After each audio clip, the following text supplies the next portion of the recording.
Good afternoon, everyone. Thank you so much for coming today to this forum. We are going to hear about the coolest book, a book that should have been written a long time ago, but thank God David Morton has now written this history of film in Florida. And it is, I've taken a look at it, it's the most comprehensive book ever. He's got everything in there from the beginning, and Florida was part of the film industry in the beginning. So that is very cool. A lot of people don't realize that. And so much has happened right here in this area, right in the Winter Park area. And we'll be talking about that in a little while. I have lots of questions for him afterwards. And maybe you will too. But certainly I want to hear about Shamrock Studios because it was right down the street here and the building is still there, which is incredible. Anyway, I want to say a little bit about Dr. David Morton. He is a PhD from UCF. He teaches history at Stetson and UCF, and he's also taught at Seminole State College. That's where I am. I teach film studies there. My name is Rachel Broughton. Thank you. So without further ado, I want to turn this over to him. I can't wait to hear about it.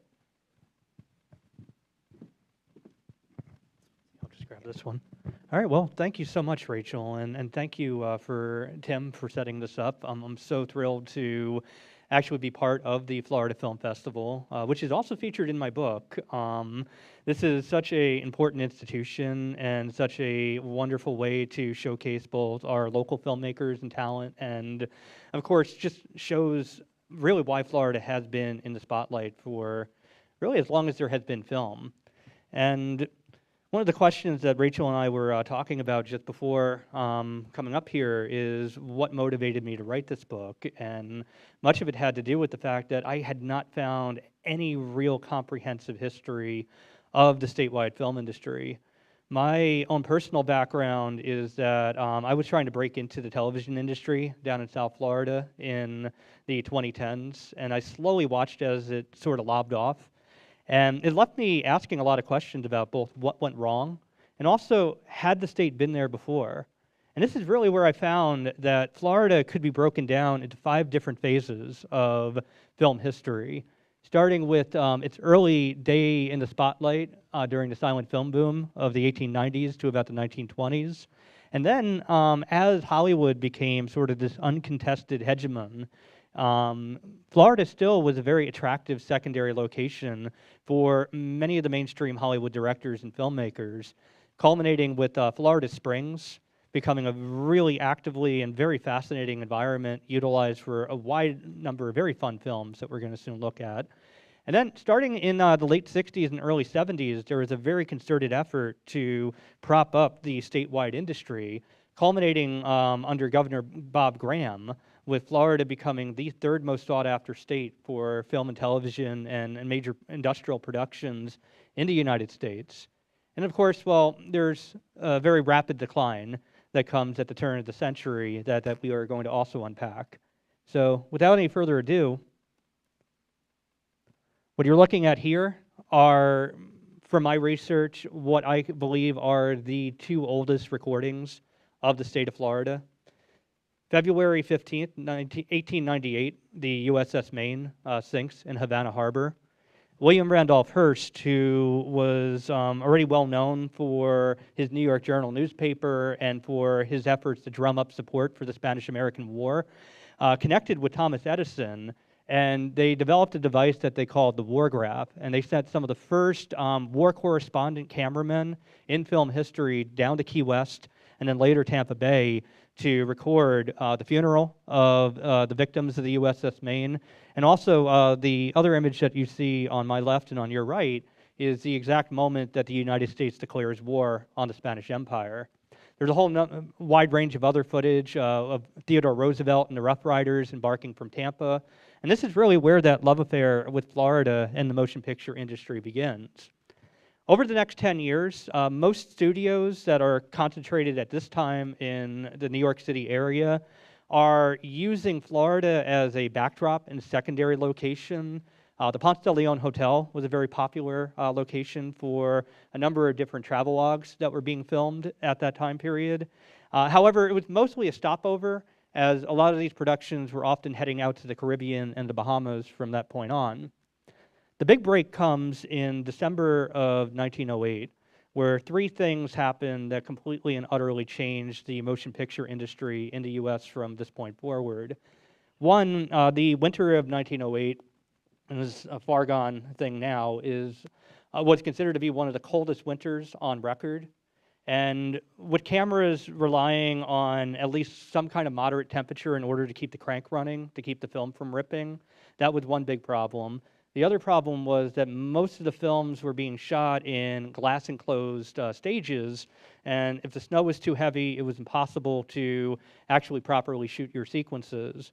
The next thing that happens is the mayor of New York issues a citywide Nickelodeon ban on Christmas Eve of 1908, and this ends up shutting down film production across the New York area. And then the third is that Thomas Edison ends up consolidating control over the motion picture industry by pulling together patents from about half a dozen different companies, including the Kalem Studios that you see here. And with this, Kalem Studios, sensing the political situation in New York getting a bit tense, wanting to get out of the cold, and now utilizing all these resources at their disposal with the Edison Company, decide to embark for Jacksonville, Florida. And during their winter season from December of 1908 to about March of 1909, they shoot about 35 films. Sounds impressive, but as you soon will see, most of these are very, very short, 5 to 6, 7-minute reels. Jean Gontier, the titular Kalem girl, and also a writer and director, and perhaps one of the film's earliest heroines and action stars, reminisces on her experience. For the motion picture industry, this venture was almost epic-making, establishing, as it did, new artistic standards, particularly in atmosphere, and inaugurating the custom of traveling far and wide in search of effective and authentic backgrounds. And this is something that Kalem did that was different from many of the other studios that were based in New York at this time. They took their camera outside, and they made sure that they were using the landscape, environment, and the area around the places where they were filming, not just shooting in these very carefully stodgy, self-contained stages. And in fact, one of the most popular of the Kalem series is the Girl Spy series, which Jean Gontier conceived of, wrote most of the scenarios, and starred in. Gontier plays a fictionalized version of a real-life Civil War-era spy by the name of Belle Boyd, who disguised herself as a Union soldier and went behind enemy lines and did reconnaissance for the Confederate Army. In fact, it's quite interesting that Kalem, a northern studio, ends up taking a mostly Confederate perspective and point of view in a number of the films that they end up making during this time period. But again, this is where we're seeing the first major experiment with location-based filmmaking and efforts to shoot outdoors and utilizing actual spaces and landscapes and environments. Beyond that then too, it goes without saying that as Jacksonville is building up as a film center between 1908 to about 1917, we're also seeing Southern California building up as a motion picture center. And for a brief while, between about 1915 to about 1917, there were about 3 times as many films being made in North Florida as there were being made in Southern California. So the question is, what went wrong? So why is it empty today? Okay, this is almost it. Imagine this happening in your city. Right now, I'm at Monroe and Davis in Jacksonville, where a mob of more than 1,000 extras almost completely destroyed a saloon in the movie The Clarion. Like, totally destroyed it. Okay, do I look like that guy? This happened more than once. Here's a crowd chasing a baby carriage down the street in downtown Jacksonville. It held a very large baby. By the mid-1910s, Jacksonville residents were starting to get sick of movies overrunning their town.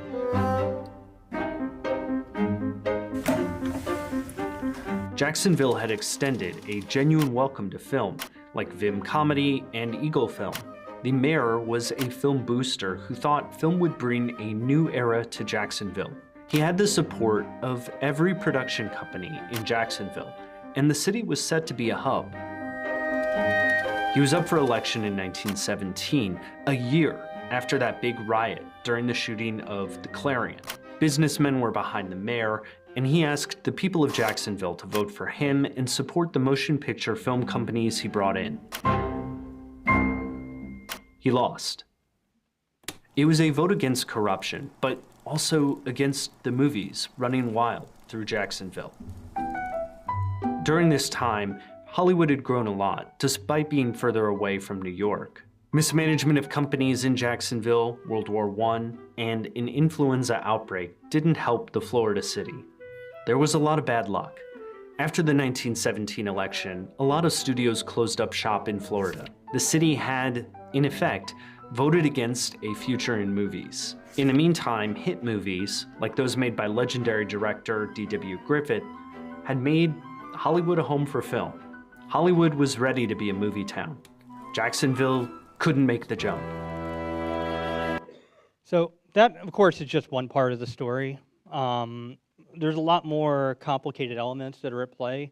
One thing is that these productions were very disruptive. Often to get very large crowd scenes, the producers would start yelling fire, or stage a fist fight, or even stage a shootout in the middle of the street just to get people out there. You just saw that previous clip of the man in the baby carriage. Well, here's the full-length version of it. And you can just imagine you're trying to get to work, and there's no permitting at this time. Let's go back to this. There's no permitting at this time. So you're basically just sending your actors down the street without any kind of regulation whatsoever.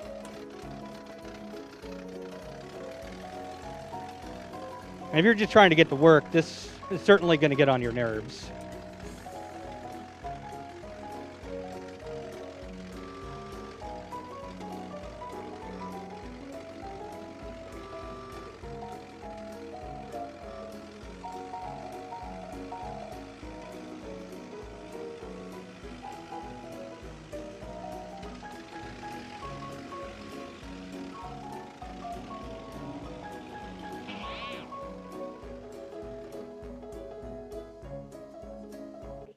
We're doing quality stuff here.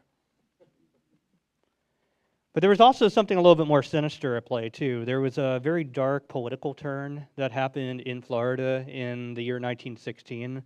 A self-anointed, self-described cracker messiah by the name of Sidney J. Katz ends up running an insurgent campaign for Florida's governor in 1916. Where all the other high-profile candidates did whistle-stop tours along the Henry Plant and Henry Flagler Railway, stopping off in Jacksonville, Orlando, Miami, and major towns, Sidney Katz did something quite different and unique for Florida politics. He bought a car and went into swamp towns and fishing villages that had never even seen a state legislator, let alone a governor's candidate. And as he described it, with a Bible and a revolver and his Ford Model T, he ends up wresting the governorship from the establishment party politicians of the day. He ends up being elected as a prohibitionist. In fact, the Prohibition Party is the only other non-major party to have won the governorship in Florida's history. And I can't stress enough that prohibitionists also despise the movies. The same kind of issues that were happening in New York in 1908 that first led Calum and some of these Jacksonville-based studios to arrive in North Florida have now arrived in Jacksonville. And anti-saloon leagues also are trying to tamp down on the movies and regulate and censor what can or cannot be shown. So Florida enters prohibition 3 years before the rest of the country does under Sidney Katz. And he also ends up cultivating a political cult of personality that soon finds imitators. Meanwhile, Jacksonville's mayor, elected in 1915, John Edward Theodore Bowden, however, he liked to go by the initials JET, and he preferred being called just Easy Times Boys. Bowden had previously been the mayor of Jacksonville, During the Great Fire of 1901, he very heroically helped to oversee relief efforts after the fire had come to an end and oversaw the rebuilding of modern Jacksonville. In 1915, as these film studios started arriving in the city, he cultivated a very strong established relationship with a number of production companies. So his ties to the film industry became a rallying call for John W. Morton to run against him in the 1917 election. And Morton, then by becoming governor, more or less ends up sidestepping much of the goodwill that had been fostered in the Jacksonville community. Even after a number of studios left in 1917, Henry Clutho, the architect who built the modern skyline for Jacksonville, ends up buying up a number of these different film lots. However, Sidney Katz, who also was elected under a series of bizarre conspiracy theories, like he claimed that the Pope was secretly planning to relocate the Vatican to St. Leo's Abbey outside of Tampa Bay. He also ran on a very strong anti-Catholic platform as well, and suggested that all German Americans be interned in camps for the duration of World War I. Clutho's alleged ties by being German American were suspect under the Katz administration, and he had a very hard time getting additional support both from the state government and also the local government under John W. Morton. So by 1922, he ends up closing his proposed fine arts city, and yet this is where the hollowed out studios in Jacksonville get a very interesting third act. And that is where a itinerant movie producer by the name of Richard Norman, originally from Middleburg, Florida, who had spent much of his career in the Midwest, mostly working in and out of Chicago, where he had witnessed the rise of a number of race-based films and filmmakers like Oscar Micheaux and the Lincoln Motion Picture Company, ends up arriving back home to Jacksonville.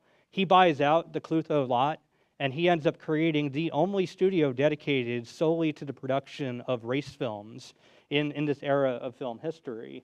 And right now, the Richard Norman Studios has since been turned into a museum. You can visit the site, and there's a lot of incredible work in preserving this seemingly lost aspect of our film history being done by our Florida Humanities Organization. Richard E. Norman was a pioneering race filmmaker. Interestingly enough, he was a white man who was making race films. Race films are films that were intended primarily for black viewers, black audiences, and they used black actors and black themes and were shown primarily in race theaters. It's just beginning to come to the forefront, even among people who are cinema scholars. There's a very limited amount of material that has survived, and that's primarily because race filmmakers were not particularly well funded. They worked largely independently, not under the auspices of a particular studio. In order to know where we are today, we have to know where we were 100 years ago. So I think these are extremely important, not simply interesting films in themselves because they're fictional films, but they're also very interesting documents in terms of Jim Crow society and the socio-historic context of that particular time. So one of the coolest things that I've been involved with during my time at UCF was helping to oversee the Library of Congress selecting one of Norman's films back in 2021 as historically and culturally significant. The Flying Ace is his only surviving feature-length film. You can find it on YouTube, you can find it on Criterion Collection, and it's a really spectacular film. I think it quite holds up considering how few silent films truly do. So with that in mind, really from the 1920s on, it's not a question of would have Florida become Hollywood, but more how will Hollywood interact with Florida? And in the midst of this period, we're seeing a lot of very inventive and creative storytellers that are using Florida's environment in ways that many of the pioneers of Hollywood were not necessarily ambitious or perhaps risk-averse enough to do. Captain Jack Bonavita is one of my favorites that I came across in my research. Yes, he's a one-armed lion tamer, and I think we can guess how he lost his arm. And he did, over a period of 4 years outside of Tampa Bay, a whole number of really interesting animal pictures and jungle films. Some of these animals were then set loose, and that would later cause a number of problems, which we soon will talk about.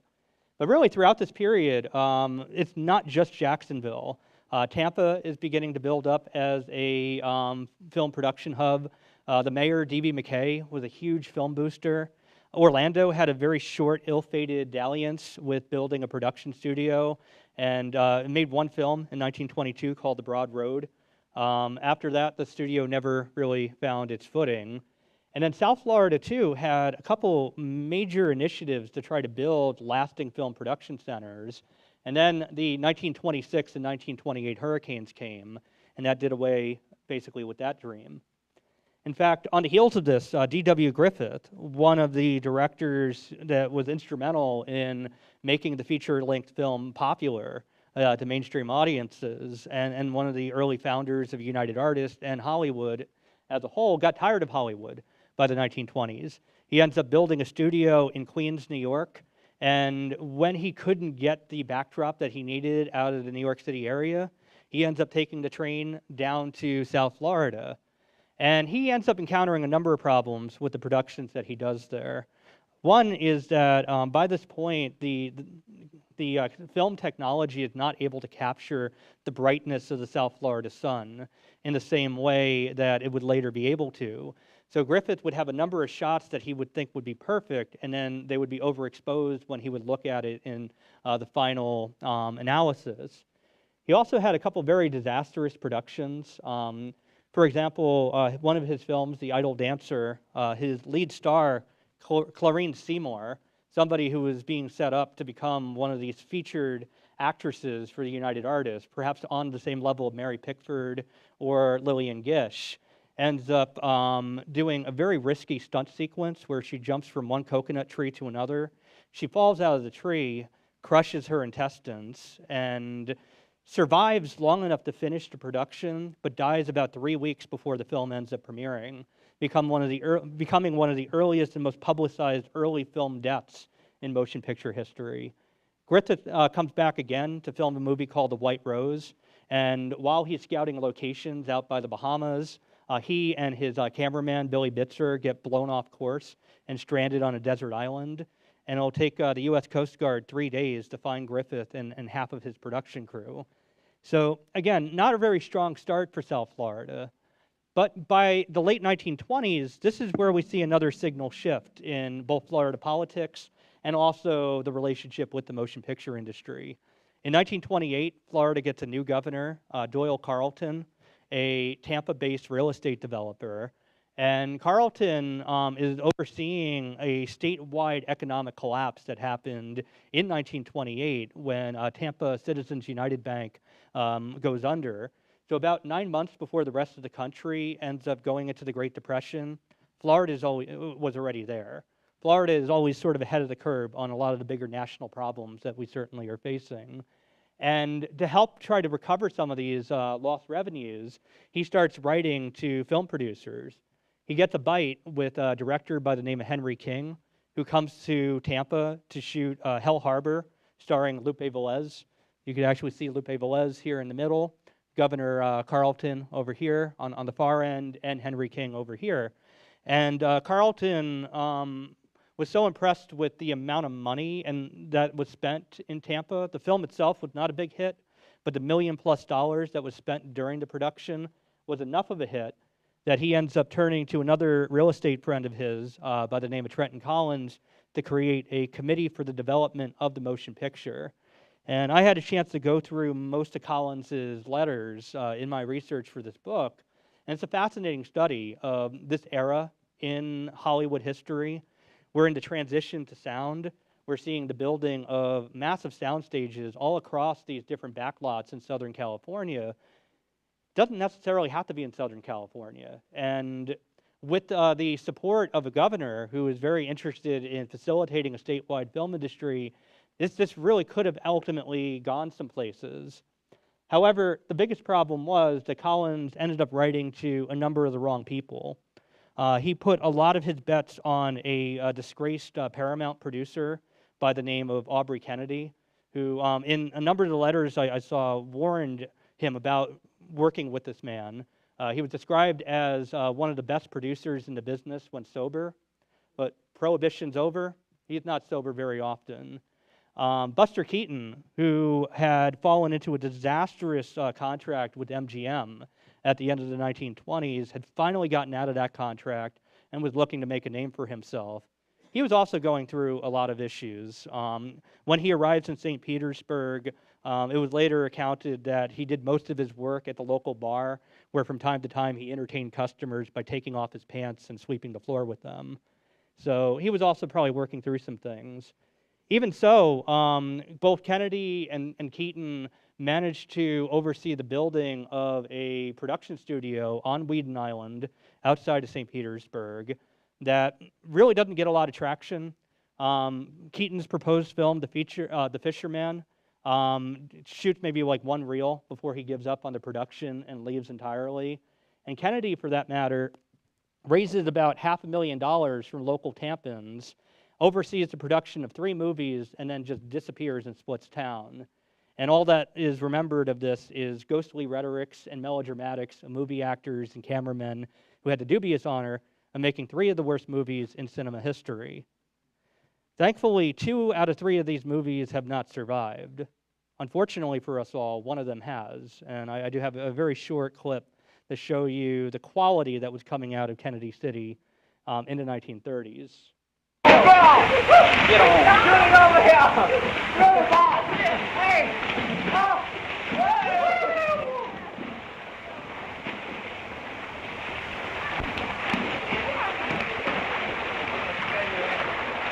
Well, if it isn't the blonde Venus. Hey, fellas, come on! Oh, boy, we were waiting for this.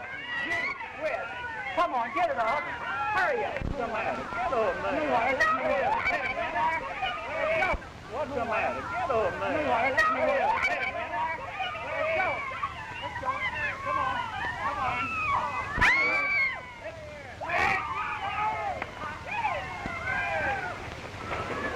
Oh, look good.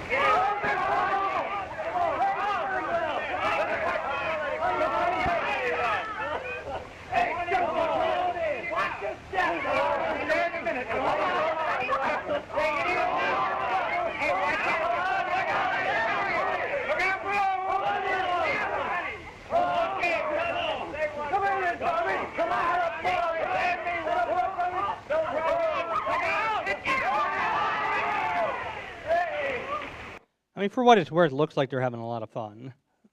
But, it's definitely not up to par with anything that's coming out of the golden age of Hollywood at that same period in time. So, going into that, though, we are seeing another moment where the industry is starting to circle around Florida, this time in north central Florida near Silver Springs. An Ocala-based swim coach, you see right here, named Newt Perry, became very close with an Olympic athlete in 1928 named Johnny Weissmuller, who came to Silver Springs to shoot a Olympic diving video. After that time, Perry and Ross Allen, who also co-founded Silver Springs, built up a lasting relationship with MGM Studios, so much so that when Weissmuller was later cast as Tarzan the Ape Man, and the Tarzan series started having some diminishing returns in the late 1930s, he thought of coming to Silver Springs to film a number of the sequels. And this is where local legend, and again, it shows you how the movie industry tends to get a bum rap for a lot of things that it's not responsible for, first came into being. It was alleged that during the production of Tarzan Finds a Son, a pack of rhesus monkeys were set loose in Silver Springs, which they are there, and I'm going to play this news story in just a second to show how they continue to terrorize Silver Springs. However, my research has since proven that these monkeys actually predate the production of Tarzan Finds a Son. During an afternoon boat cruise in Ocala, people found themselves in the middle of this. Dozens of monkeys go flying from a tree straight into the river. Just sounded like war going on back there. I mean, just crazy hooting and hollering and screeching and branches, and it was just the craziest thing I've ever heard. What you don't see before Matt Schwanke started recording is what he describes as a turf war between 2 bands of the Silver Springs macaques. One jumped off, and then the male started shaking branches, going up there and shaking branches, trying to shake them off the tree. And then I started recording, and it was the craziest thing. Folklore suggests the macaques were left in the area after the filming of Tarzan Finds a Son in 1939. But according to University of Florida researchers, the primates were brought in years earlier by a local boat tour company as an attraction. While this is a rare sight, a few years ago, a kayaker took this video showing the monkeys jumping into the river just feet away from him. A lot of people go searching for the monkeys, but Schwanke has a warning for anyone planning to get close. Don't show your teeth. That'll irritate them if they're just doing their own thing and you start making monkey noises and showing your teeth. Obviously, that's going to irritate them, especially if one of the dominant males see you doing that, they're going to throw something at you. Connor Hansen, Fox 35 News. My dad told me something like that the first day of high school, too.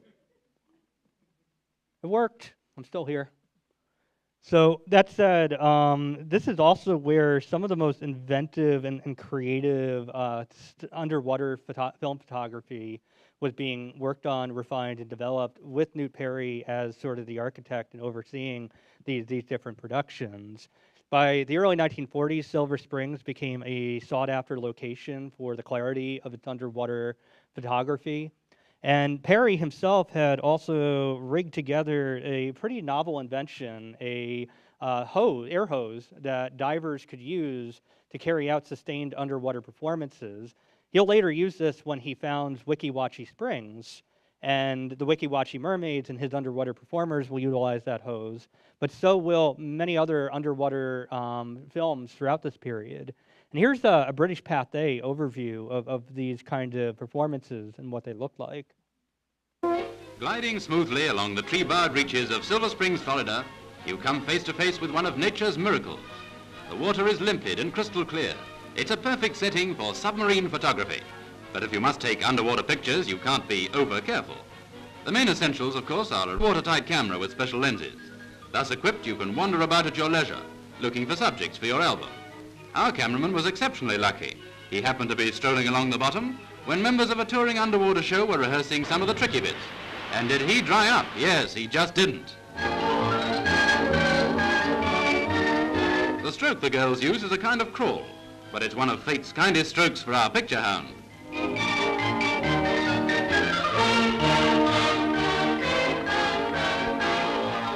The first step in the training of the underwater actor is the bobbing exercise. After inhaling through the mouth at the surface, you breathe out through the nose as you go down. In other words, you bubble, bubble. That's Perry doing the conduction right here. The water's calm enough, but just look at the waves. If those lips could only speak, they'd say that underwater swimming is a fascinating thing. And here's another. Yes, just look her over. Calm down, sir. So yeah, definitely some very interesting stuff happening with underwater photography, and really through these early films that are being shot in and around Silver Springs, this is where we get to the period that we would call Florida's Big Bang. And this is where we're now seeing high-profile, big-budget Hollywood productions setting up shop in Florida for the duration of their filming. Perhaps one of the most iconic comes in 1946 with the production of The Yearling. Marjorie Kinnan Rollins, when she took meetings with MGM Studios, when they bought out the property for her book in 1938, they actually bought the rights to Margaret Mitchell's Gone with the Wind and Marjorie Kinnan Rollins' book at the same time. She was adamant that the only way that this film can be made if it was shot on location in Florida. And in fact, during World War II, MGM did attempt to shoot on location in Florida, and it was an absolute disaster. In fact, I'll let the actor who played Jody in the final version of The Yearling, Claude Jarman, who did sadly just pass away several weeks ago, actually talk about what that experience was like and what his experience was like filming in Florida in the summer of 1945. Art. Well, it was, it's interesting. The Yearling started out, the book came out, won the Pulitzer Prize in 1938, and MGM bought it, and they started to make it in 1938 or 39 with Spencer Tracy, having the lead, and the young boy was somebody from Atlanta. But it was a production that had a lot of difficulties at the beginning. It was hot, humid. The deer was growing up. The kid grew up. Everything was really working against it. And I understand that Spencer Tracy hated the part. He didn't feel good in it. So they had Victor Fleming, who was coming off Gone with the Wind. So, you know, the top director in the world. And they shut it down, which was highly unusual. And then they revived it in 1945 because they still had a big investment in the production. And they asked Clarence Brown, who was then one of the top directors at MGM. He'd done a lot of the Garbo films. He had just done The Human Comedy. He did National Velvet with Elizabeth Taylor. So he had worked with animals and he worked with kids. So, well, okay, Clarence would be great for this. And so he took it on, and he decided that he wanted to play the lead of the young boy, someone from the South. He did not want a Hollywood. We're talking about Roddy McDowall or people like that. But he said, I will go find my Jody. He took a tour of the South, and he had a unique opportunity. He would go into a city, for example, he came into Nashville, and he immediately went to the Board of Education, and he talked to the head of the Board of Education, told him who he was, what he was looking for, and said, I would like to go look in some rooms of the schools, of the fifth grade schools around the city. And if I see anyone I like, I'd like to be able to talk to them. And if I don't, no one will know that I was even here. And he came to my school on a Valentine's Day, February 14, and he saw me standing up, taking down Valentine's, I guess. And immediately called me to the office, wanted to talk to me. And it eventually went on, I'll try to cut it a little short, where he came out to the house and said who he was and would I be interested in going to Hollywood for a test. And of course, my parents, so there were a lot of issues that we had to deal with. But that's exactly what happened. My father and I went to California for a test. And what's really interesting was there were 3 or 4 other kids there. But Clarence Brown told my father, said, we don't need to take a test. He's the kid. We're going to use him. And so that was how it all came about. And he was the director, and so he chose me. And it was a very, very difficult film to shoot. It took almost a year.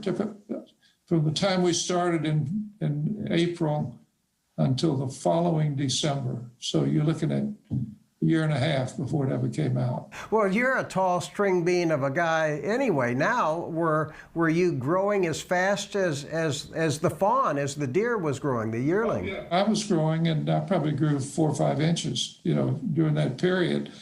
But it was really a very difficult time because when we were on location in Florida for 4 months, we worked basically 7 days a week. There was no fun any part of it. It was a difficult film to make. But your dad was with you or your mother the whole time? No, just my father was with me. And then my mother and my sister came to California after we left Florida. We were on location from April to September. Great time to film in Florida. In Silver Springs, right near Ocala. And that's where we filmed it. It's funny because you mentioned that it made an impact on you. Someone else who always talked about, and I used to hear it on TV, was Burt Reynolds, because he's from that part of the country. And he always talked about the yearling, which was kind of interesting. I never got to meet him, but he was always, referring to that as how it had an impact on him when he started to go into the movies. Well, I know Burt was like me and all of us that grew up in Florida. We were barefoot all of the time and just running around like you were in the film. And I'm one of 4 kids, and we would drive the Airstream down to the Everglades and spend the weekend down there and swat mosquitoes. Were the bugs bad for you there in Ocala? I feel like he doesn't even have to answer this. We already know the answer. So, yeah, the troubled production of the yearling also shows some of the pitfalls of film production in Florida. One of my favorite stories I came across was to keep the deer docile. They thought it would be a good idea to soak the oats that they were fed in whiskey. That didn't calm them down much. If anything, that made it for an even more troubling production. But needless to say, this is really where Florida starts getting a mixed reputation within the motion picture industry. Orlando-based director Arjan Hugh later recalls having a very fateful meeting with Adolf Zukor, the executive director of Paramount Studios. And I think Zukor was very cutting about his assessment of Florida and Florida filmmakers. We made pictures in Florida once. They don't want them. They don't know what they're talking about in Florida. We tried it in Florida. They have has-beens and never makes-its. They got convoys and operators. There are no producers in Florida. Don't get involved where you're not wanted. The business can kill you anyway. And this is coming from a person who lived to be 103, mind you. Thankfully, Arjan Hugh did not listen to Adolf Zukor or his advice. He'll remain in the Orlando area all the way up until his death in 1991. One of the indirect founders, I would say to a degree, of the Florida Film Festival. A number of his films that he shot at Wekiva Springs, right down the road from here, and in Winter Park, helped to put Central Florida into the spotlight for the first time. But that said, he also helped to cultivate a certain unique Florida-specific genre. He had a vision for a biopic of Chief Osceola and to tell a drama of the Second Seminole War. And that variation of that film was co-opted by a number of different Hollywood studios for a whole different variety of films that became known as cracker westerns. Perhaps the most iconic of which was Distant Drums, starring Gary Cooper. And Newt Perry, the same swim coach who played such a key role at Silver Springs in the 1930s and 1940s, served as a location scout for the production. He helped to encourage producers to shoot some of those iconic scenes at the Castillo San Marcos. And he also plays stunt double. So just to kind of show you, this is really how Florida's landscape and environment are now being seen and utilized by high-profile Hollywood producers in the 1950s.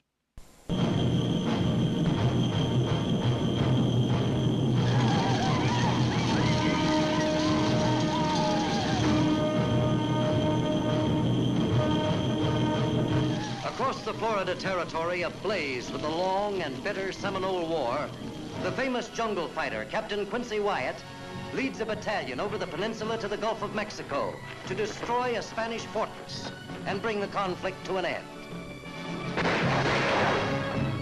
But with his mission accomplished and a beautiful hostage in his charge, a new threat faced Captain Wyatt. For Ocala, the great Seminole chief had cut all avenues of escape but one. Wait! Now you die! And never did a man face a greater challenge. For the only retreat was to cross the wild, steaming, swamp-ridden Everglades. Ahead lay the unknown jungle, dark, weird, beautiful, deadly. Here was the constant menace of mutiny, the greater danger of a reckless woman. Oh dear. The ever-pursuing Seminoles, driving them deeper and deeper into this trackless green inferno. They became a lost battalion in a lost world. We ain't running anymore. We're gonna stay right here and we're gonna fight. All right, come on! Go right to it! Bringing dynamic force to this giant of all adventure stories is Gary Cooper as Captain Wyatt, Maury Alden, fiery new star, as the prisoner of war, who became a captive of love. Ocala, come out of hiding and face me where I meet all crocodiles, in the water. Meet me with your own weapon, the knife.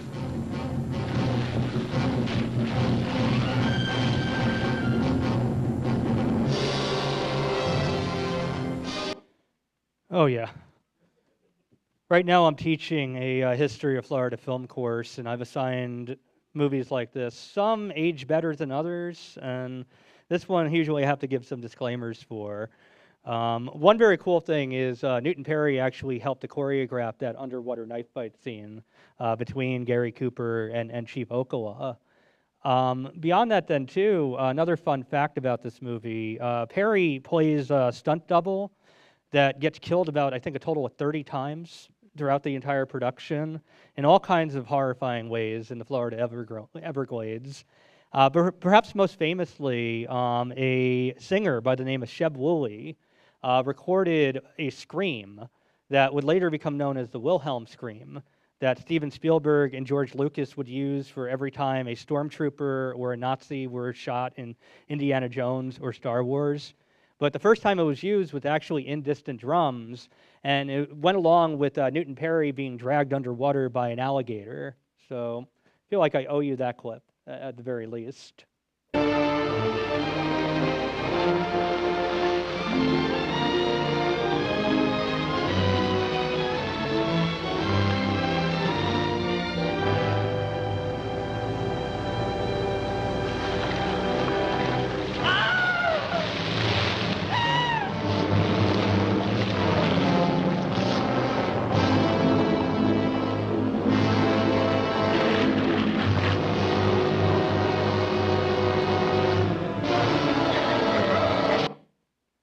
Figure Steven Spielberg saw that and realized he had to do better with Jaws afterward.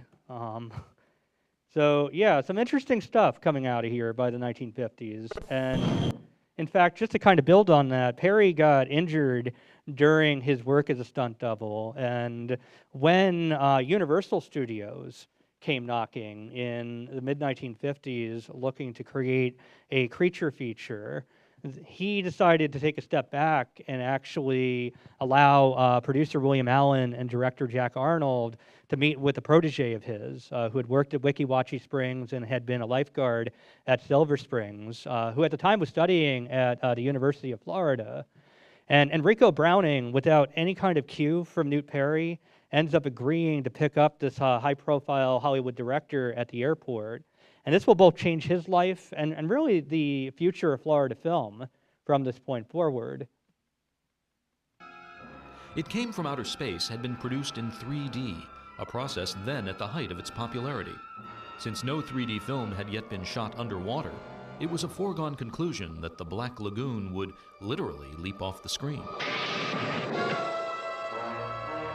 It's almost impossible to explain to a young viewer what it was like to see a 3D movie during the heyday of 3D films. And envision, if you will, that you're sitting in an audience and suspended before you is a three-dimensional cube of water. Remarkable how vivid that was. Two interlocked cameras photographed each scene from slightly different perspectives. The lightweight underwater version of the 3D rig was specially designed by cameraman Scotty Welburn. In theaters, precisely synchronized projectors overlapped the images, which were fused into 3 dimensions by the use of polarizing filters. This was a projection filter that would have been used for one of the 2 projectors. The light would pass through this filter, be polarized, and then reflect from the silver screen. And then the audience would be wearing these type of Polaroid glasses. So each eye would only see the image coming off either the left or right projector. And that's what was utilized to achieve the 3D effect. Since the screenplay insisted on an object for the creature's affection, it was only appropriate that Universal ingenue Julia Adams, later known as Julie, was one of the first performers to be cast. Well, in those days, the studio simply assigned us movies to do. And when I was assigned this picture, I thought, oh no, I'm not going to do a horror picture or whatever. So, but I was a pretty good little girl, so I usually did what they said. And then once I got into it, I had a lovely time. Actor Richard Carlson, the star of It Came from Outer Space, became a fixture of science fiction films through his portrayals of scientist heroes. Quite a change for Hollywood, where most scientists were mad, or at least bent on world domination. He had a wonderful kind of sophistication about him that I thought worked very well in these pictures, because when you put Richard Carlson there and he believes in what's going on, it gives it a great ring of truth, because you think, wow, it must be true. But what would the creature look like? And more important, who would play him? The first actor considered for the role was Glenn Strange, a former stuntman who had played the Frankenstein monster in 3 Universal films. But Strange didn't consider himself much of a swimmer, and turned the park down. Rico Browning was a college student at the time Universal began scouting underwater locations in Florida. And someone suggested to Universal or to the producer, William Allen, I believe his name was, that Wakulla Springs would be a very good location for the creature to be filmed. It was a very eerie looking place, mainly because Ed Ball, who owned it, had protected it over the years, and it was just totally undeveloped as far as civilization is concerned. So Jack Arnold and Scotty Welborn, who was the cameraman, I picked them up at the airport, took them to the springs, and showed them around, and they liked what they saw. And Scotty got his underwater camera out, and he asked me if I would swim in front of the camera so they could get some perspective as to the size of logs and people and fish and whatever in the grass. And I said, sure, so I did. I'd say it's a couple of weeks later, maybe 3 weeks, I got a call from Jack Arnold, and he said, we like the way you swim. He said, how would you like to be the creature of the Black Lagoon? I said, well, I don't know what it is, but fine. We shot everything of the first unit on the back lot at Universal. And the underwater scenes were shot in Florida, and for the clarity of the water and so on. So we were really shooting those two parts at the same time. But the illusion somehow is that we are truly in a very mysterious and faraway place. And again, that is consistently what Florida had been able to offer producers, is it had a landscape and environment like no other. And one of my own personal favorite stories, I had a chance to both interview Rico Browning and Ginger Staley, the Wiki-Wachi mermaid, who played Julia Adams' double in the underwater scenes before they both passed away. And one of my favorite stories from Rico Browning was that he had a very hard time seeing out of the creature suit, so he would sometimes end up going completely off course. And keep in mind, the movie hadn't come out yet. And if you're a family just having a picnic on the beach and you have this creature coming out of the water, so he started getting a kick out of doing that every now and then. And actually, indirectly, the creature from the Black Lagoon led to another very unforeseen rock and roll career. So Earl Jernigan was a costume designer who was also tapped into the Ocala film scene.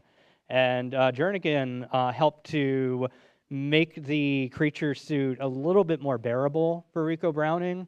And as a thank you, he actually ended up giving him one of the creature suits that he kept for the rest of his life. Jernigan might not be a household name, but I'm sure his nephew, Tom Petty, was. And when Tom Petty was 10 years old, in Inverness, Florida, Elvis Presley came to Florida to shoot Follow That Dream. And Petty came right along with his uncle to watch Elvis perform in his courthouse scene in Inverness. And Petty actually wrote about it in his autobiography. I'll read the entire quote because it just shows you how impactful the magic of the movies can be. They were filming on the street where Elvis pulled up in his car and walked into a bank. A simple scene. So they had set up a bunch of trailers with a chain link fence around it and a dressing room. And then suddenly I go, that's Elvis. He stepped out radiant as an angel. He seemed to glow and walk above the ground. It was like nothing I'd seen in my life. And I thought at the time, that's one hell of a job to have. That's a great gig. And you can imagine that Tom Petty's entire career trajectory began with this moment right here. Meanwhile, here in Central Florida, there's some very interesting developments happening. R. John Hugh and his cracker western genre is gaining momentum, and he ends up moving his Empire Studios to right here in Winter Park, where he also joins up with a father and son production team named Wilbur and Thomas Casey. And they buy up the Shamrock lot in Winter Park. And they made a couple, mostly industrial films, and they did a very short-lived TV program called The Beachcomber. But they were far more ambitious than that. Their main goal was to create a feature-length film that would document the Cuban Revolution. And they had opened up a line of exchange with Fidel Castro and the Cuban government, just as the U.S. embargo was beginning to take hold, but we're still before Bay of Pigs. And briefly, Nat King Cole before he passed away, was actually tagged to be one of the stars of the film called The Bearded Ones. The Caseys do manage to shoot at least a little bit of B-roll footage in Cuba before the production gets halted by Raul Castro and the Ministry for Misappropriated Assets. Their film equipment is seized. Several of the filmmakers and people involved in the production are arrested, and Casey actually had to have a U.S. congressman intervene to rescue him and send him to South Carolina. And with that, the $1 million+ that had already been invested in the film and the price of the equipment had led basically Shamrock Studios to begin to deteriorate. South Florida fared a little bit better. A former OSS agent who was very loosely Ian Fleming's model for James Bond. In fact, Fleming knew him during his operations in World War II. Eventually ends up getting into the film industry.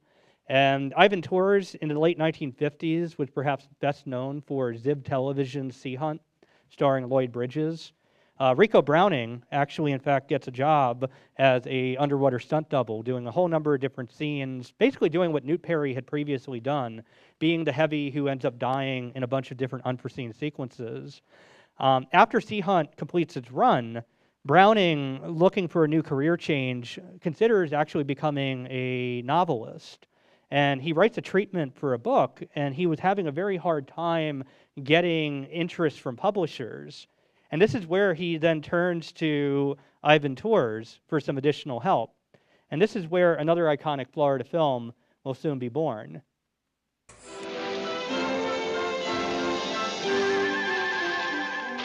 Not everybody likes cats or dogs, but everybody loves dolphins.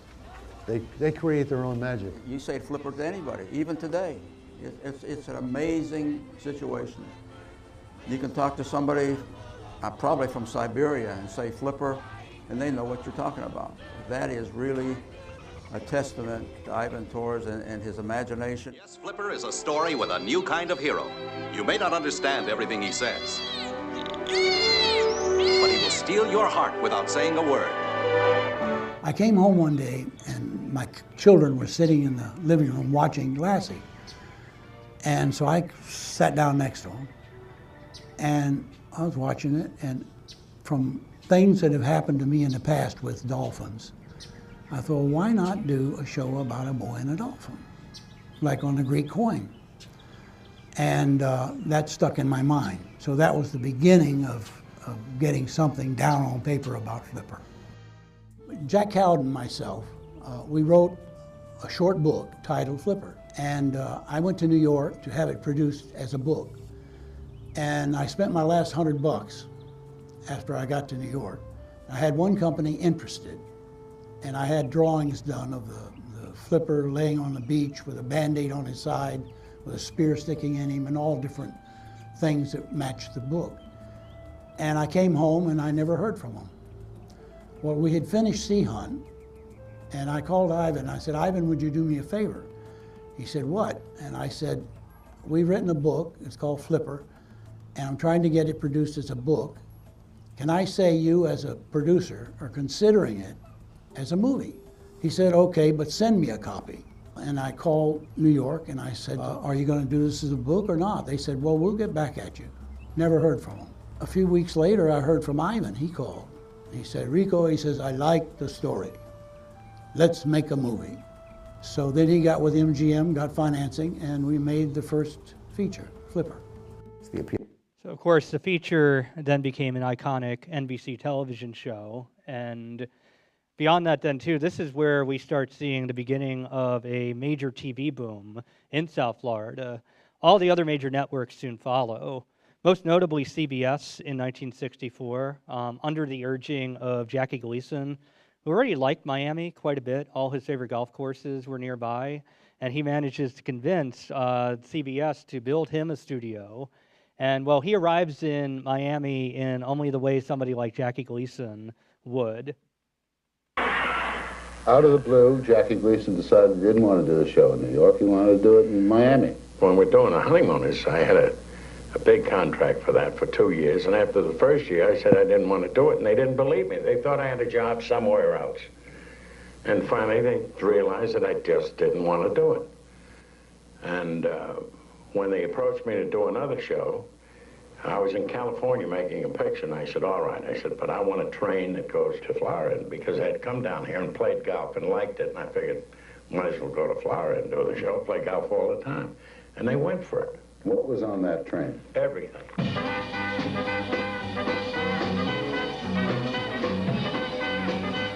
We had 2 Dixieland bands come from California. They would spell each other. I'd say don't take 5 miles. And parties went on 24. I found out that I couldn't attend the parties. Were there girls on that train? Were there girls? There certainly were. And they were very, very nice girls. Nothing untoward happened. It might have been because the berths were too small, but regardless of that, nothing happened on that trip. I do kind of wonder how he knew that, though. So just kind of going a little bit further into this, this is really where we're in a whole new sea change in Florida history. Starting from this point on, when we get to February of 1967, the most important movie career in Florida history occurs, where Governor Claude Kirk, about half of the Florida legislature, all convene to watch Walt Disney, who had passed away just 6 weeks earlier, essentially revived from the dead. And in this film, his vision of a experimental prototypical city of tomorrow is outlined, along with his vision for a Walt Disney World. This film premiere also, I think, had the very strong, far-reaching impact on Florida's film industry, because with the Florida legislator and Governor Kirk's urging, much of the investment now has been recentered around the tourism industry, as opposed to film and motion picture television production. In fact, really, by the time we get to the 1980s, things have kind of shifted quite a bit. Ivan Tour Studios had fallen into receivership by the early 1970s. Rico Browning had briefly served as vice president running the studio, and then also eventually resigned, and it turned into Greenwich Studios from this point on. And really, at this point, most of the productions coming to South Florida in the late 70s and early 80s were often coming for more untoward reasons. Harold Ramis and the National Lampoon team, fresh off of their success with Animal House, wanted to do a golf comedy set at a golf course in the Midwest. However, since most of National Lampoon's films ran purely on cocaine, they were afraid that if they shot in Iowa or Wisconsin or Illinois or somewhere in the Midwest, they'd run into some trouble with the authority. So why not come to the source where cocaine is entering into the U.S.? And that's why they end up deciding to shoot on location in Davie, Florida, and then set their story in the Midwest. When Brian De Palma and Oliver Stone work on their remake of Scarface, Shame of a Nation, they, of course, retool the story from an Italian immigrant to a Cuban Marilito, played by Al Pacino, much to the consternation of the Cuban community in South Florida. So much so that Miami City Commissioner Miguel Perez plays a key role in an obstruction campaign for the production. And it gets so bad that after about 2 weeks of shooting and having fire hydrants blocked and having people deliberately parking their cars to obstruct traffic to prevent the shoots from happening, they throw up their arms and they end up shooting on location in Los Angeles. Movie's still about Miami, still gives Miami sort of a bad rep, but the roughly $5 million in local spending that would have happened in South Florida then were all spent in Southern California instead. So when Anton Yurkovich and director Michael Mann pitched to NBC, a TV studio that had always been good to South Florida, an idea for a series they called MTV Cops initially, later to become known as Miami Vice, the commissioner's office was a little bit more open to the way Miami would be presented on the screen. And this has a very far-reaching effect. In fact, the tourism that booms as a result of Miami Vice helped to play a key role in preserving the Art Deco district in Miami Beach. In fact, architectural historians call that preservation effort and the money that came in through tourism the Miami Vice effect. And all in the meanwhile, Florida is also facing competition now, not just from California and New York, but other emerging players. In the early 1970s, the newly elected governor of Georgia, Jimmy Carter, a well-known movie buff, ends up making an initiative to pursue the motion picture industry with the same intensity as the Japanese zipper-making industry. No idea where he was going with that, but needless to say, our governor in the 1970s, Reuben Askew, was known to have only seen 2 films, The Greatest Story Ever Told and Ben-Hur, and was not an avid movie buff. And in my experience, I had a chance to get to know Burt Reynolds toward the end of his life and learn a lot about his effort in lobbying for the statewide motion picture industry. He had a lot of frustration with the Askew administration over his sort of dismissal of the motion picture industry. However, after a number of big budget films that were set to be filmed in Florida were then filmed in Georgia, he did become a bit more receptive. And following that, his successor, Governor Bob Graham, ends up committing a full-throated effort to bring the motion picture industry to Florida. And his campaign will have him travel to Los Angeles at least anywhere between 3 to 4 times a year throughout much of his governorship. It'll play a key role in cultivating the beginning of the Disney MGM studios and also Universal Studios. And by the time his governorship ends in 1987, Florida is the 3rd most sought-after film location in the United States outside of New York and California. Now, not every film coming to Florida at this time is a major hit, although some of the films do end up spending an excessive amount of money. I briefly want to put into the spotlight the story of Honky Tonk Freeway and its ill-fated production, because it just shows you how all in the Florida communities were during this period when it came to making films. So Highway 441 stayed on the outskirts of Mount Dora. But in 1981, another highway came right through downtown. This time, it was the Honky Tonk Freeway. Hollywood came calling and transformed Mount Dora into the fictional community of Ticklaw. This movie, Honky Tonk Freeway, comes to town. William Devane's going to be the star. Jessica Tandy's in it. I think Hume Cronin is in it. Howard Hessman is in it. All these big B and A level Hollywood stars are coming to town. City Council signs off on it. You know, if we've got this director and these actors and this $25 million budget, which at the time was a lot, they're going to come to Mount Dora and we're going to give them carte blanche. We're going to make things happen for them. A subplot in the movie required Mount Dora being painted pink. Hey, sounds good to us. These folks are from Hollywood. They let them paint the town pink. Another subplot of the movie is an elephant called Bubbles is going to water ski on Lake Dora. So they do it, and they have this movie patched together, and the movie comes out, and it's a complete bomb. They didn't have a theater in Mount Dora to show it, so they got the Tropic Twin Theater up in Leesburg. The movie premiere is going to be there. Honky Tonk Freeway, Hollywood celebrities, Governor Graham's senators, there's congressmen, and they sit down to watch this movie, and it's like, this is going to be great. Everybody hated it. It's one of the funniest / saddest, stories in Mount Dora history. I feel like that's kind of a metaphor for a lot of what we've been talking about today when it comes to Florida and its film industry. I can't not finish my talk without doing a shout out to one of my all-time favorite Florida films that I first discovered right here at the Enzian. So YK Kim's Miami Connection was at least partially shot on campus at my alma mater at UCF, and it is the embodiment, I think, of just how far-reaching and how creative our Florida filmmakers can be. The premise is a group of UCF students who are also Taekwondo masters by day, and also rock and roll stars by night, who frontline a band called Dragon Sound, have to stop a gang of drug-dealing ninjas from invading Central Florida. And it has still one of my all-time favorite movie soundtracks. So this is just a 1-minute trailer to get you ready for it. The one, the only, Dragon Sound!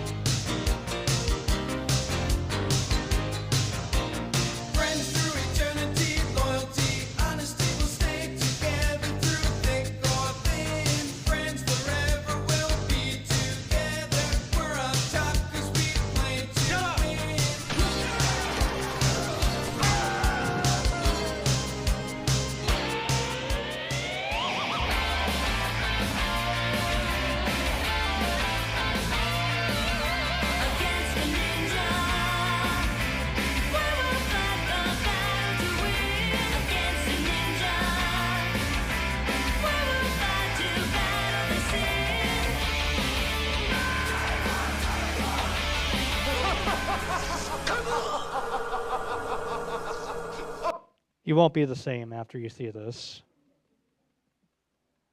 So, just kind of summing it up here, really by the time we get to the late 80s and early 90s, this is where here in Central Florida, we're really at the heyday of production. We have Nickelodeon Studios at its height. We have the last of the 2D Disney animated films being made right here in the Orlando area. And again, once more to double down on how all in our communities have been for film production. When Richard Donner needed a skyscraper to be blown up for Lethal Weapon 3, Orlando Mayor Bill Frederick went all in on allowing Lethal Weapon 3 to film the demolition of Orlando City Hall at like bottom dollar prices. I think it was like $50,000 to shoot this entire sequence. And I do want to let Bill Frederick just briefly talk about what his experience was. I can draw a big parallel between him and J.E.T. Bowden in Jacksonville in the 1910s.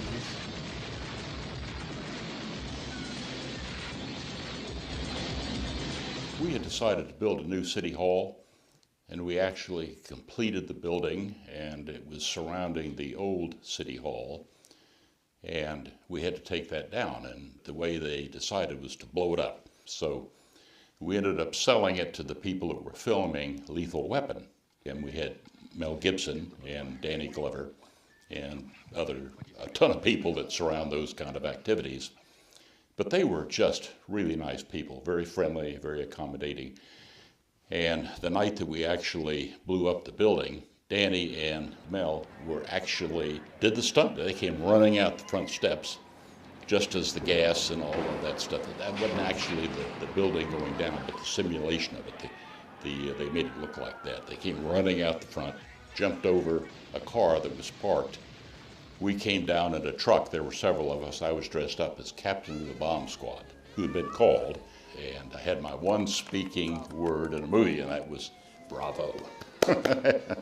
We already had built the new city hall, which was very close to the old building. And I've seen things blown up before, and sometimes it doesn't work quite like you want. It had to come straight down and collapse, which it did. But had it gone over and damaged the new building, I think I would have been the goat of that. So I was relieved.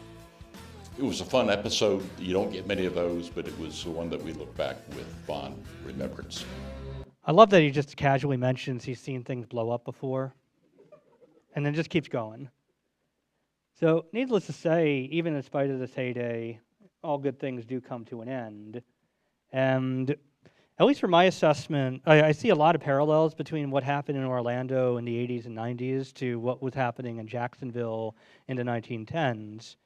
The challenge, of course, is that Orlando was a satellite of Hollywood.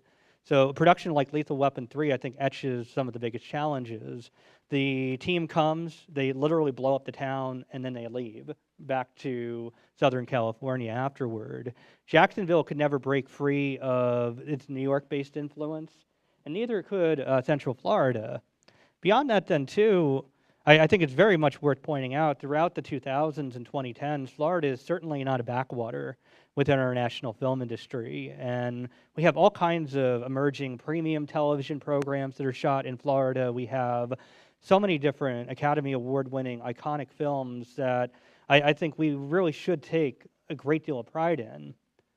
However, starting in the mid-2010s, this is where, with a very sudden shift in policy regarding both tax incentives and also institutional support within our state, that I feel also draws a very close parallel to the Sidney Katz administration that we discussed at the beginning of my talk.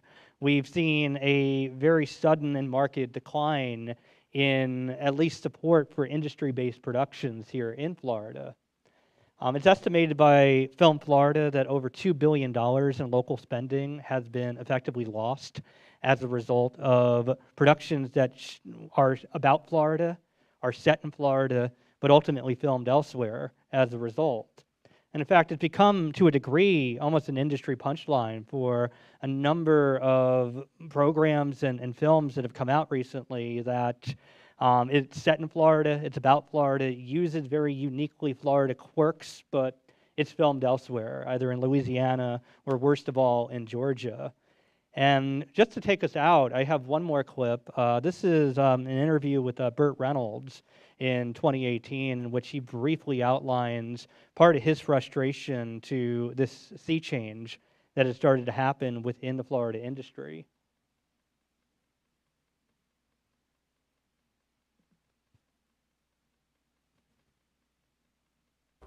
For 75 Hopefully we don't need a commercial break. years. Nicholas Children's Hospital has been a home to hope, healing, and innovation. Join us as I'm going to skip it since we do have a long commercial there. So I'll just bring it all full circle then. Just to show you how invested the Florida community has always been and will always be in the film industry, I want to take us to about 5 years ago. We all very well remember the COVID-19 pandemic when movie theaters across the country shut down. And in fact, for a very brief moment in April of 2020, there was still one place where box office receipts were being recorded and being received, and it was right down the road from Silver Springs. It was right where some of those earliest pioneers in Florida film had experimented with underwater filmmaking photography, and that is the Ocala Drive-In. So John Watzke of the Ocala Drive-In very graciously ends up opening up his facilities and helps to contribute to the national box office. He became a low-key internet sensation in the early days of the pandemic. And this interview, I think, kind of sums it all up here. Kind of like The Last Dinosaur Standing, you know? Never in the day did I think that I would be at the top of the box office, but I ended up being the only one at the box office. So it's not hard to be at the top if you're the only one. Coming from a family that worked in theaters for over 100 years, his grandfather ran a projectionist union during the Spanish influenza pandemic and helped to allow movie theater projectionists to put food on the table when theaters were shut down. The old cliche is the show must go on is not a cliche, it's a way of life. So the show must go on. And the show will continue to go on in Florida, and I really do hope that my book is a starting point of a much deeper and much broader conversation on how rich and unique and dynamic the state film industry is. So thank you all very much for being a great audience. All right.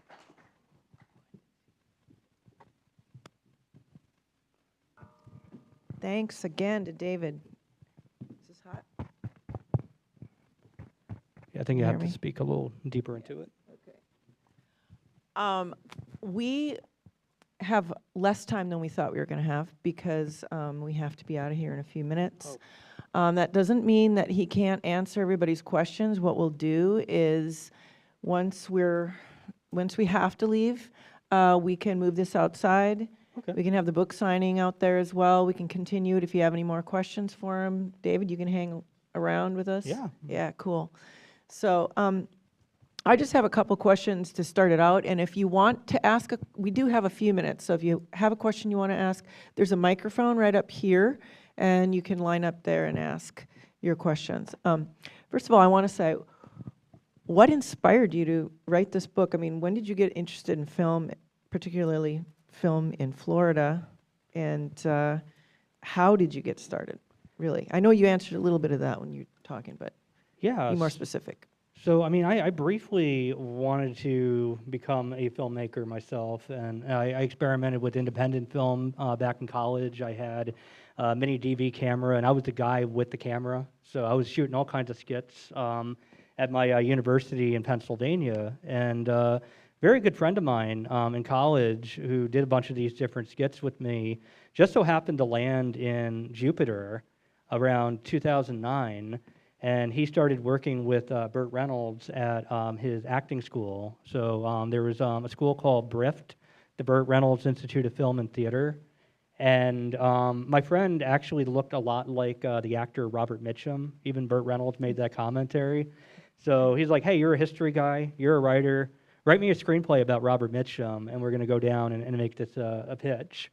So I did. I packed up my car, I drove down to Jupiter, I crashed on his couch, and you know, I got like very tightly involved in the South Florida film community.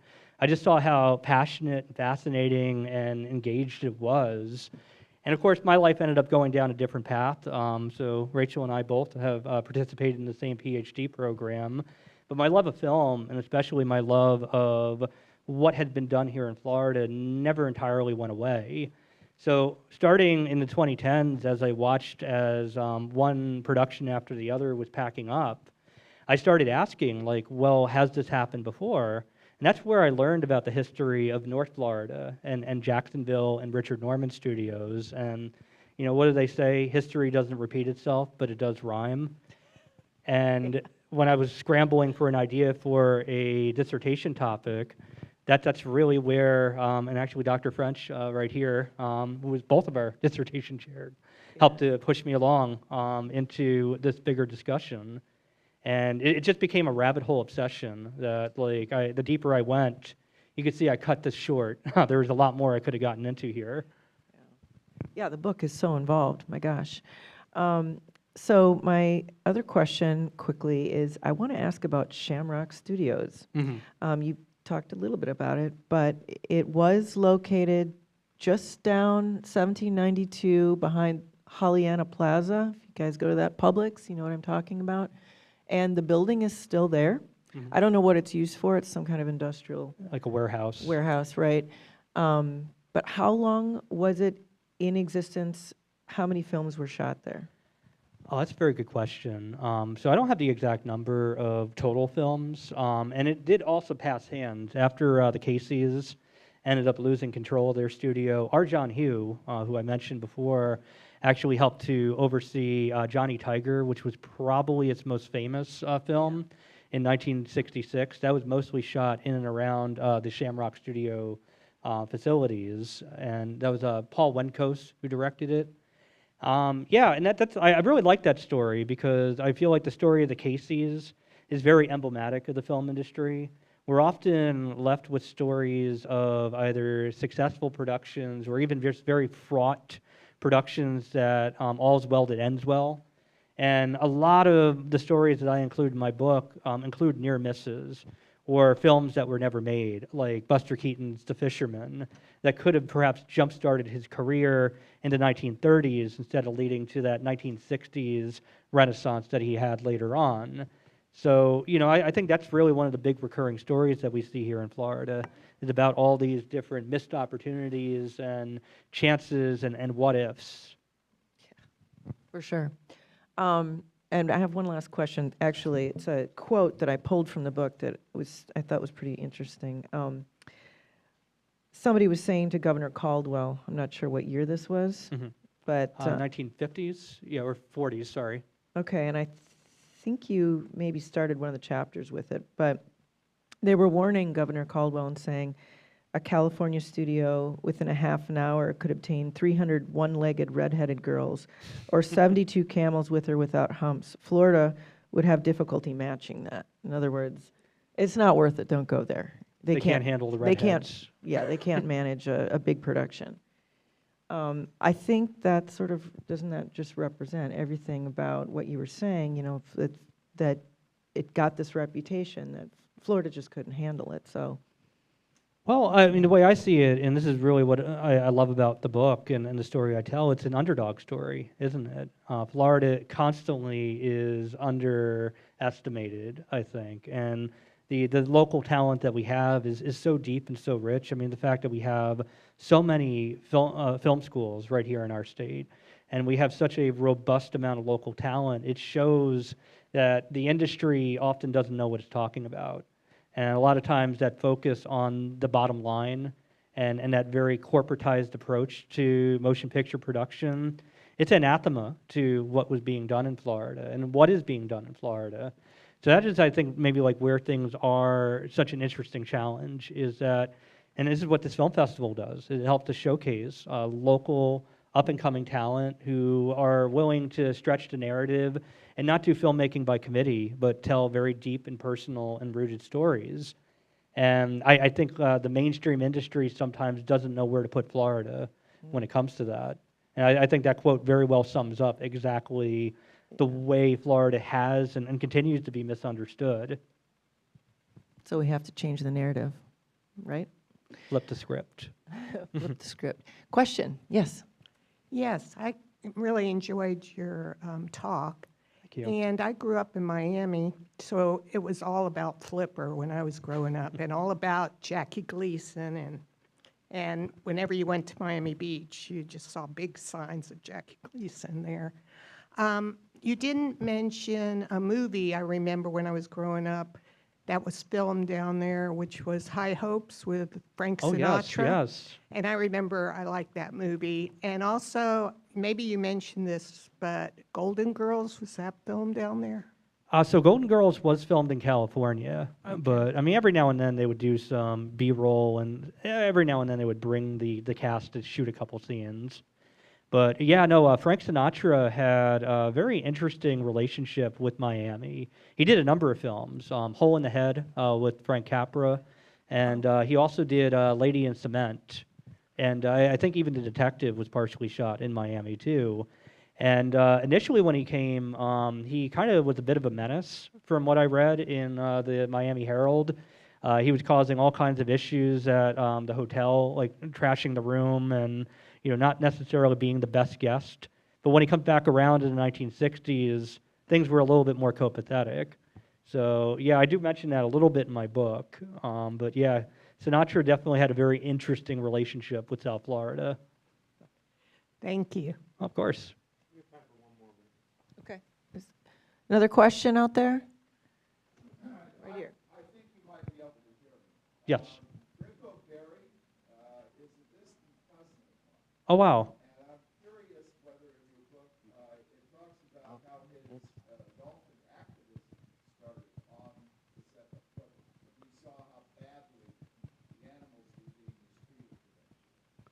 Yeah, so I don't mention it as explicitly in my book, but I'm teaching a Florida film history course right now, and we just did our segment on environmentalism, and we featured the documentary The Cove, which talked about Rick O'Barry and like the activism that he had done. It's a really tragic story. If you look at the life of Mitzi the dolphin, the first flipper, and then the subsequent dolphins that were in captivity.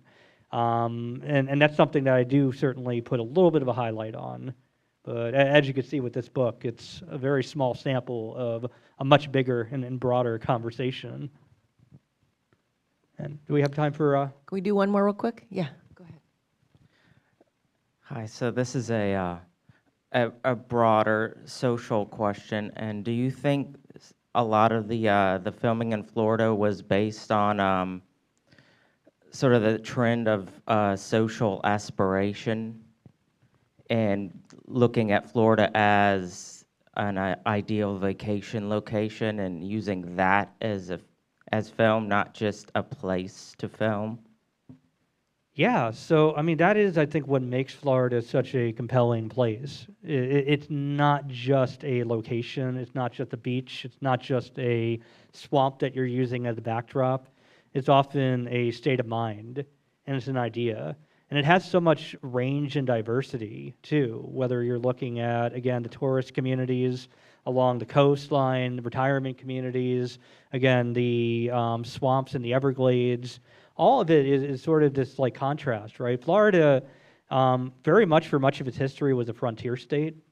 It wasn't until about 1945 that the state really starts to explode demographically and population-wise. It exploded with air conditioning. Exactly. There's no way it would be even possible. I can't even imagine like what those early film producers felt as a result. And that's also one reason why a lot of productions came to Florida in the winter and then immediately fled back up north as soon as it started getting a little too swampy, a little too hot. So, yeah. Well, Connie Stevens talked a little bit about when she shot Where the Boys Are. Mm-hmm. I think you maybe had that in the book too, right? Oh yeah, she got eaten by bugs. Yeah, she did not like it. She said that it was tough, but they shot in like literally areas with tall grasses. I mean, they were getting eaten alive. Yeah, and like I mentioned in my talk too, that's one of the reasons why Buster Keaton ended up leaving. He got eaten by mosquitoes. He may have even actually contracted malaria. There's no complete like understanding of what exactly happened, but he got very sick and then just left very, very, very suddenly. So that had been a hindrance for quite some time, but you know, nowadays we have workarounds.